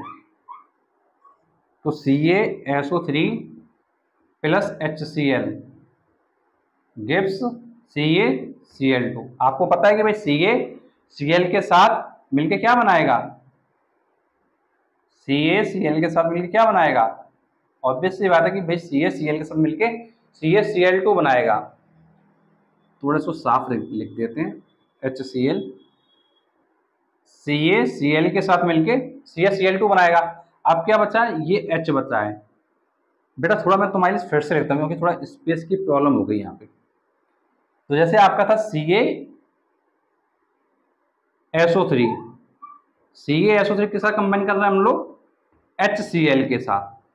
अब देखो Ca और Cl मिलके क्या बनाएगा, CaCl2 बनाएगा। अब Cl2 का मतलब 2 हो गए आपके, Cl2 का मतलब क्या हो गए, 2 आपके Cl हो गए। अब आपके 2 Cl हो गए तो हम क्या करेंगे, 2 यहाँ लगाएंगे फिर। तो ये फिर से भाई 2H इसका O H2O बनेगा और इधर SO2 बनेगा। तो क्या बनेगा, SO2 और H2O बस। अगर इसी की रिएक्शन करवाओ आप नेक्स्ट कंपाउंड के साथ, CaSO3 की रिएक्शन करवाओगे आप H2SO4 के साथ, तो क्या होगा, Ca के साथ SO4 आ जाएगा, Ca के साथ SO4 आ जाएगा। तो CaSO4 और साथ में वही SO2 और वाटर, पहले की तरह रिएक्शन आपकी लिख दी गई है। फिर अगर इसके बाद सोडियम बाइसल्फाइड आओगे NaHSO3, तो फिर से वही रिएक्शन होगी, HCl के साथ कराओगे तो क्या होगा, HCl से कराने के बाद Na और Cl बन जाएगा। तो यहाँ आ जाएगा NaCl और यहाँ आ जाएगा SO2 और H2O। अब इसके बाद हम करवाएंगे NaHSO3 की रिएक्शन H2SO4 के साथ। तो Na आएगा और SO4 आएगा। अब आपको पता है कि SO4 की वैलेंसी कितनी होती है, 2, तो इसलिए Na2SO4 हो जाएगा। प्लस लगाओगे, अगर 2 यहाँ Na हो गया तो 2 यहाँ हमको लगाना पड़ेगा। अगर 2 यहाँ लगाओगे तो यहाँ पे जो SO2 और वाटर बनेगा ना वो भी 2 हो जाएगा फिर। तो ये 2 रिएक्शन होगी हमारी बाइसल्फाइड के लिए और ऊपर वाली 2 रिएक्शन होगी हमारी सल्फाइड्स के लिए।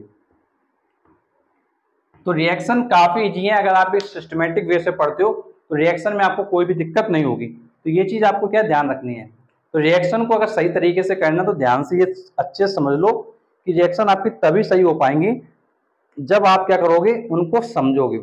अगर समझे बिना करोगे तो फिर दिक्कत होने वाली है। तो 4 रिएक्शन आपकी हो गई, तो 5th वाली हम लोग देख लेते हैं। तो चलो इसको इरेज करते हैं, फिर 5th वाली पर आते हैं।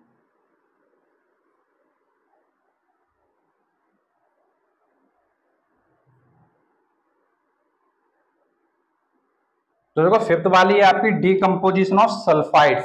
अब देखो सल्फाइड्स में मैंने तुम्हारे इंडिकेट कर दिया है ZnS लेना और FeS लेना है बस, ZnS और FeS लेना है। तो इसको देख लेते हैं 5th वाली रिएक्शन, कौन सी रिएक्शन है, डीकम्पोजिशन ऑफ सल्फाइड्स।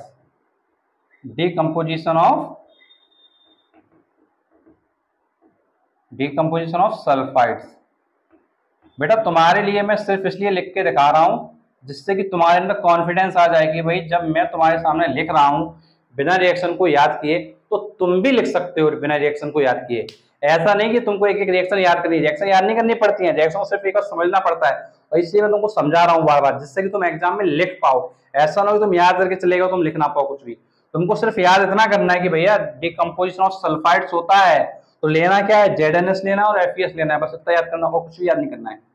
तो जैसे ZnS लेना है और FeS लेना है, ये दो चीज तुमको मैंने बता दी। तो ZnS किसके साथ रिएक्शन करवाओगे, HCl से करा लो। HCl से कराओगे, तुमको पता है कि Zn की वैलेंसी क्या होती है, 2 होती है। तो क्या बनेगा, ZnCl2 बनेगा। क्या बनेगा, ZnCl2। अगर Cl2 बना है तो 2 यहाँ लगाना पड़ेगा, और 2 यहाँ लगाओगे तो ये 2 यहाँ हो गया, तो ये क्या बनेगा, H2S बनेगा। फिर क्या बनेगा, H2S बनेगा। सिमिलर वे में FeS करोगे, HCl से रिएक्शन करवाओगे तो क्या होगा, FeCl2 बनेगा और H2 और ये S मिलके H2S बनेगा। मतलब सेम रिएक्शन है, केवल Zn को Fe से बदल दो बस, और कुछ नहीं करना है। फिर जब ZnS की रिएक्शन करवाओगे किससे, H2SO4 से, तो क्या होगा, Zn बनेगा, SO4 बनेगा। अब इसकी वैलेंसी 2, इसकी वैलेंसी 2, तो कोई फर्क नहीं पड़ेगा, Zn की 2, SO4 की 2, बचेगा क्या, H2S बचेगा। तो यहाँ H2S लिख दो। सिमिलर वे में FeS का करवाओगे H2SO4 से, तो FeSO4 बनेगा और H2S बनेगा, बस, और कहानी यहीं पे खत्म हो जाएगी इस रिएक्शन की। तो इस तरीके से आप ये जो 4 रिएक्शन है ये आप क्या राइट कर सकते हो बहुत ही आसानी से। बस ध्यान देना है कि भाई बैलेंस ही क्या है, तो ये चीज आपको ध्यान रखना है। अब देख लेते हैं हम लोग 6 वाली रिएक्शन।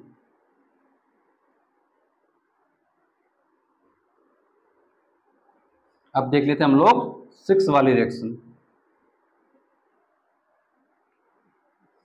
देखो 6 वाली, देखो ध्यान से देखना, reaction with chlorides and nitrates.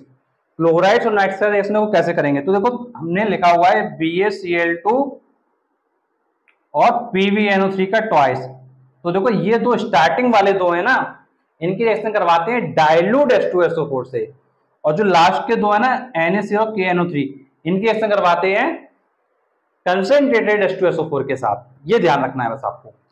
तो देखो पहले क्या करते हैं, रिएक्शन लिख लेते हैं 6 वाली। क्या है, रिएक्शन विद क्लोराइड्स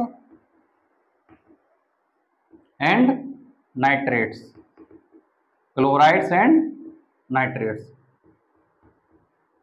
तो देखो नाइट्रेट्स और क्लोराइड कराना है, तो देखो क्या लेना था हमको, BaCl2 लेना है। बस इतना आपको याद करना है कि भाई BaCl2 लेना है और लेड नाइट्रेट लेना है, और कुछ भी नहीं लेना है।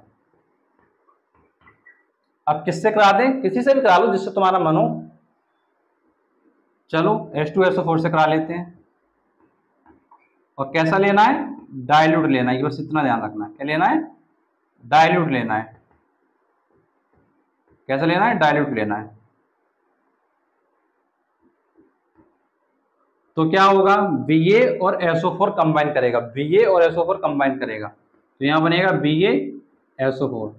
Ba की वैलेंसी 2, SO4 की वैलेंसी 2, तो कोई फर्क नहीं पड़ेगा। और साथ में क्या आएगा, 2HCl। कैसे आएगा, ये 2H और ये 2Cl, ये वाले 2H और ये 2Cl 2HCl बना देगा। फिर Pb और SO4 क्या बन जाएगा, PbSO4 बन जाएगा। और साथ में क्या बनेगा, NO3 और ये H मिलके HNO3 बन जाएगा, तो 2 मॉलिक्यूल HNO3। तो ध्यान ये देना है कि भाई जब एसिड की रिएक्शन करवा रहे हैं डाइल्यूट वाले की, डाइल्यूट एसिड की रिएक्शन करवाने पर एसिड हमारा क्या बनता जा रहा है, ये भी ध्यान देने की बात है। अब इसके बाद रिएक्शन आती है NaCl और KNO3 के साथ, NaCl और KNO3 के साथ। तो इसमें क्या करवाते हैं, थोड़ा अलग होता है। इसमें क्या करवाते हैं, 2 कंडीशन होती है, मैं तुमको बताता हूँ अभी। तो इसको इरेज कर लेते हैं, इसके बाद जो बची हुई रिएक्शन है उसको देखते हैं। देखो NaCl वाली लेते हैं और KNO3 वाली लेते हैं। तो समझना ध्यान से, देखो इसमें 2 रिएक्शन होती हैं। पहली रिएक्शन हम लोग करवाते हैं H2SO4 के साथ, और कैसा लेते हैं, कॉन्सनट्रेटेड लेते हैं। कैसा लेते हैं, कॉन्सनट्रेटेड लेते हैं। तो जो कॉन्सनट्रेटेड लोगे, और ध्यान देने की बात यह है कि जो टेम्परेचर है वो आप बिलो लोगे, किससे बिलो लोगे, 200 डिग्री सेल्सियस से। अगर बिलो लोगे तो ध्यान देने की बात यह कि बाई में कंपाउंड बनाएंगे। किस में कंपाउंड बनाएंगे? बाई सल्फेट में।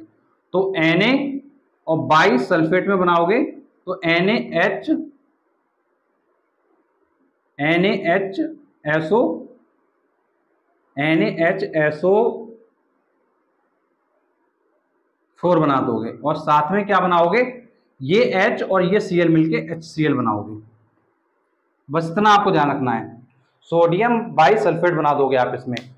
तो ध्यान देने की बात ये बिलो 200 डिग्री सेल्सियस होगा तो यहाँ पे NaHSO4 HCl बन जाएगा। बस इतना आपको ध्यान देने की बात है।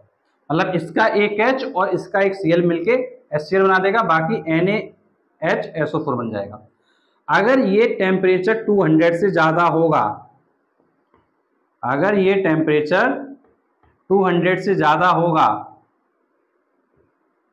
तो ये ग्रेटर देन 200 या इक्वल, तो फिर क्या होगा?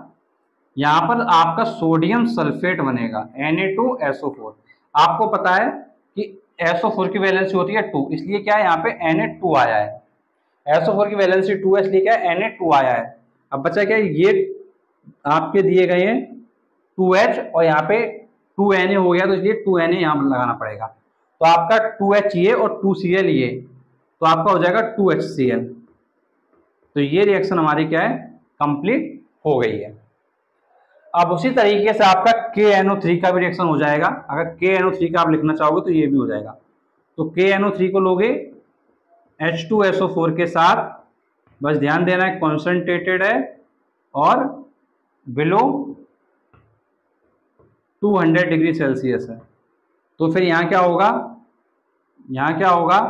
KHSO4 बन जाएगा और देखो KHSO4 बन जाएगा और H और यहाँ का NO3, यहाँ HNO3 बन जाएगा। लेकिन जब इसको 200 या उसके अबव करोगे तो यही KNO3 क्या करेगा? बस टेम्परेचर चेंज करने चीजें बदल रही हैं। ग्रेटर देन और इक्वल टू 200 डिग्री सेल्सियस अगर टेम्परेचर यहाँ पे लोगे तो यहाँ पर K2SO4 बन जाएगा। क्या बन जाएगा? K2SO4 बनेगा।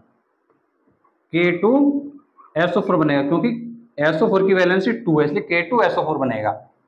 और साथ में क्या बनेगा?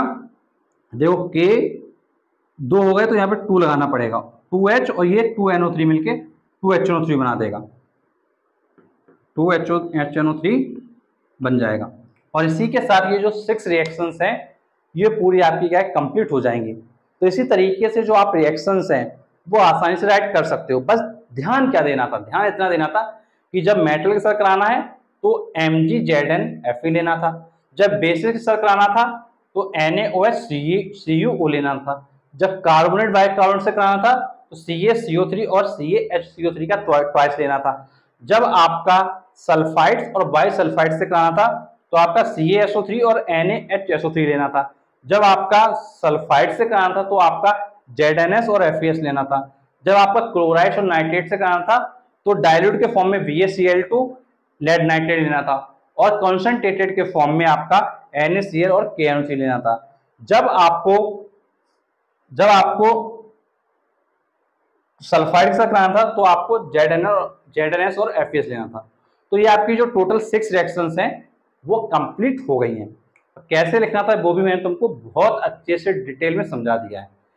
तो बच्चों अब इसके बाद जो एसिड में लास्ट पोर्शन बचा है एसिड्स में, वो बचा है इसका यूजेस, कि भाई इसका यूज क्या है। तो चलो देख लेते हैं। तो देखो जैसे आपने देखो देखा होगा कि भाई घर में हम लोग क्या करते हैं? अचार डालते हैं। अब जब अचार डालते हैं तो मम्मी लोग क्या करती हैं? मम्मी लोग एक काली बोतल लेके आती हैं, एक बोतल होगी इसमें काले रंग का क्या है? पानी जैसा भरा रहता है, तो वो होता है सिरका। तो विनेगर होता है एक्चुअली वो। तो जो विनेगर होता है उसमें एसिटिक एसिड प्रेजेंट होता है, और एसिटिक एसिड प्रेजेंट होता है तो वो क्या करता है? सिरका क्या करता है? जो अचार है उसको आसानी से क्या है? गला देता है, जिसको तुम पका कह सकते हो, पका देता है। तो अचार को आसानी से क्या है? अच्छा बना देता है। इसीलिए हम लोग क्या करते हैं? विनेगर यूज करते हैं, और अचार हमारा क्या थोड़ा खट्टा भी हो जाता है। तो विनेगर यूज करने का पर्पज है कि भाई हमारा अचार थोड़ा क्या खट्टा भी हो जाए और आसानी से पक भी जाए। तो पहला यूज तो ये हो गया कि भाई एज अ विनेगर हम लोग यूज कर सकते हैं एसिड का। और आपने देखा होगा कि भाई बतासे वाले होते हैं, जो पानी के बतासे आते हैं, तो वो दुकान वाले होते हैं, तो वो लोग क्या करते हैं, वो जब पानी बनाते हैं अपने बतासे का, तो उसमें क्या करते हैं, टार्टरिक एसिड मिला देते हैं, जिसको हम नॉर्मल भाषा में टार्टरी कहते हैं। आम भाषा में लोग क्या कहते हैं, टार्टरी मिला देते हैं। तो टार्टरिक एसिड क्या वो लोग मिला देते हैं, तो वो भी क्या है, टार्टरिक एसिड का यूज करके चीजों करते हैं। तो इसी तरीके से हमारी लाइफ में बहुत ज्यादा यूजेस हैं एसिड्स के, जिसको हम क्या है आमतौर पर क्या है समझते नहीं है, बट हमारे आसपास क्या हो रहे होते हैं। उसी तरीके से कुछ यूजेस हैं वो हम लोग यहाँ देख लेते हैं। जैसे पहला यूज यहाँ दिया गया फूड प्रिजर्वेटिव में हम लोग यूज करते हैं सिट्रिक एसिड का। तो जैसे हमको पता है कि भाई हम लोग कई चीजें होती हैं जो क्या मार्केट से लेके आती हैं और वो कई दिनों तक रखी रहती हैं पैकेट में बंद, लेकिन वो खराब नहीं होती हैं। क्यों खराब नहीं होती? क्योंकि उनमें सिट्रिक एसिड प्रेजेंट होता है। इसलिए कहा जाता है कि एसिड की चीजें ना खाओ। क्या कहा जाता है आपसे कि भाई घर में पका के खा लो। तो सिट्रिक एसिड डाला जाता है जिससे कि वो जो चीज है वो खराब ना हो, जो भी आइटम वो खराब ना हो। तो फूड प्रिजर्वेटिव में हम लोग क्या कहते हैं, सिट्रिक एसिड करते हैं। और इंक रिमूवर के लिए क्या यूज करते हैं, ऑक्जेलिक एसिड यूज करते हैं। तो इंक स्टेन रिमूवर के लिए ऑक्जेलिक एसिड का यूज करते हैं। बेकिंग पाउडर के लिए भी हम टार्टरिक एसिड का भी यूज कर सकते हैं। और विनेगर में एस्टिक एसिड होता है, वह भी मैंने तुमको बताया था कि भाई विनेगर है तो उसमें एस्टिक एसिड आपका क्या प्रेजेंट होता है। और अगर आपको एक्सप्लोसिव चीज बनानी है, धमाका करना है, तो उसके लिए यूज करते हैं नाइट्रिक एसिड। और अगर एज अ फर्टिलाइजर यूज करना है तो हम करते हैं यूज फास्फोरिक एसिड। तो गांव में खेती को उपजाऊ बनाते हैं, उसको फर्टिलाइज करते हैं। तो नॉर्मली आपने सुना होगा कि भाई आजकल जो किसान होते हैं वो ज़्यादा पैदावारी के लिए जो फर्टिलाइजर वगैरह वो यूज करते हैं। तो फर्टिलाइजर में कौन सा एसिड यूज हो रहा है, फॉस्फोरिक एसिड। तो ओवरऑल ये सब कुछ पूरा कंप्लीट हो गया आपका एसिड। और एसिड को मैंने तुम्हारी मेथड ऑफ प्रिपरेशन से लेके तुम्हारा सबसे पहले मैंने तुमको बताया था कि भाई एसिड क्या है, उसके बाद एग्जांपल बताया था रिएक्शन कैसे लिखना है, फिर मेथड ऑफ प्रिपरेशन तुमको रिएक्शन करके दिखाई थी, फिर उसके बाद तुमको फिजिकल प्रॉपर्टीज बताई थी, उसका तुमको अभी मैंने केमिकल रिएक्शन सारी करके बताई, उसके बाद तुमको मैंने बताया उसके क्या क्या यूजेस हैं। तो इस तरीके से जो ये एसिड का पार्ट है ये तुम्हारा पूरा कंप्लीट हो गया है। अब इसके बाद जो नेक्स्ट पार्ट आएगा उसमें हम पूरा बेस कवर करेंगे। तो पूरा बेसिस का जो पोर्शन होगा वो पूरा कवर करेंगे। और उसके बाद जो अपकमिंग पार्ट होगा उसमें हम सॉल्ट्स का पूरा पोर्शन कवर करेंगे। क्योंकि वीडियो काफी लेंथी हो रहा है तो मुझे लगता है कि अगर आपको पार्ट वाइज दिया जाए तो आप भी उस चैप्टर को काफी अच्छे से रिलेट कर पाएंगे। जो बच्चा एसिड को बहुत अच्छे से पढ़ लेगा, समझ लेगा, उसके लिए बेस वाला समझना बहुत ज्यादा इजी हो जाएगा, क्योंकि सिमिलर पैटर्न पर आपका बेस चलेगा। और जिसने एसिड बेस दोनों समझा होगा उसके लिए सॉल्ट बहुत इजी होगा, क्योंकि एसिड और बेस को जब कंबाइन करते हैं तो हमारा सॉल्ट बनता है। तो इसलिए जब एसिड क्लियर है आपका, बेस क्लियर, तो आपका सॉल्ट वाला और भी क्लियर हो जाएगा। तो इसलिए सारे लेक्चर को बहुत अच्छे से देखो। अगर कोई चीज समझ में नहीं आ रही है तो कमेंट बॉक्स है उसमें कमेंट करके बार बार पूछो कि सर हमको ये समझ में यहाँ नहीं आया, मैं तुमको डेफिनेटली बताऊंगा। और अगर कोई बहुत बड़ी प्रॉब्लम होगी तो उसके लिए एक सेपरेट वीडियो बना देंगे कि भाई बच्चों के ये डाउट्स थे तो इन डाउट्स को हम क्या कवर कर देते हैं। तो अगर बच्चों के डाउट्स आते हैं ज़्यादा तो डेफिनेटली वो चीज़ कवर की जाएगी। लेकिन एटलीस्ट एक बार पढ़ो अच्छे से और सारी चीज़ों को एक सिस्टमेटिक वे में कवर करो। और ऐसे पढ़ो कि तुम एग्जाम हॉल में वो चीज़ लिख के आ पाओ। ऐसा ना हो कि तुमने रिएक्शन को याद कर लिया और तुम फिर लिख नहीं पा रहे हो। मैंने तुमको यहाँ याद करना नहीं बताया, मैंने तुमको यहाँ बताया कि लिखना कैसे है, कैसे वो रिएक्शन को आपको आगे बनाना है। तो उसका जो मैंने लॉजिक बताया वो मैंने तुमको बताया बैलेंसी। मतलब बैलेंसी के बेसिस पर आप जो प्रोडक्ट है उसको बैलेंसी के बेसिस पर क्या बना सकते हो। तो इसलिए बैलेंसी समझना बहुत ज्यादा इंपॉर्टेंट है। तो ओवरऑल तुमको मैंने सारी चीजें समझाई एसिड्स में। अगर कोई भी आपका डाउट है, कोई भी कंफ्यूजन है तो नीचे कमेंट बॉक्स से कमेंट करके पूछ सकते हो। और जिन बच्चों के पास अभी तक केमिस्ट्री का सैंपल पेपर नहीं है या केमिस्ट्री का जो सिलेबस है वो नहीं है तो वो सभी बच्चे डिस्क्रिप्शन बॉक्स में जाएं, ऐप का लिंक मिलेगा, ऐप को इंस्टॉल कर लें और फ्री ऑफ कॉस्ट इन सब चीज़ों को डाउनलोड कर लें। और कोई भी डाउट आता है तो कमेंट बॉक्स में पूछ लें। और अगर आपको आज का वीडियो हमारा अच्छा लगा तो प्लीज़ वीडियो को लाइक करें, चैनल को सब्सक्राइब करें, क्योंकि आपके लिए मैं और भी ऐसे वीडियो लाता रहूँगा। Thanks for watching this video.